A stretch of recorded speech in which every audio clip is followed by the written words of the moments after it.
Tebing Sungai Cipelang setinggi 15 meter di Jalan Pelabuhan 2 di Kampung Cipanengah, Kecamatan Lembur Situ, Kota Sukabumi mengalami longsor pada Senin malam lalu.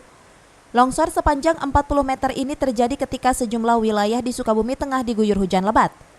Tumpukan material tanah dan puing beton bekas longsoran pun masih terlihat di sekitar lokasi kejadian. Akibat bencana longsor tebingan Sungai Cipelang ini, 4 rumah warga yang berdiri di dekat tebingan pun terancam mengalami ambrol. Area bekas longsor pun kini ditutupi oleh warga dengan menggunakan terpal berwarna biru untuk menghindari terjadinya hal-hal yang tidak diinginkan. Sejumlah warga terpaksa harus mengungsi ke tempat yang aman lantaran khawatir oleh longsor susulan yang sewaktu-waktu bisa mengancam keselamatan. Kerasa nggak?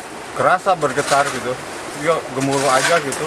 Anggusi ada yang di tetangga di masjid ada. Ada nggak rencana pindah dari sini? Ada kalau udah ada itunya mah dana namun. Kejadian atau pas kejadian malam langsung juga ke Polsek, ya langsung dari Polsek datang juga malam. Pas paginya juga dari kelurahan BPBD juga datang udah. Ini ada berapa keluarga, Pak? Ada 5 keluarga. Kalau rumahnya ada 4 tuh.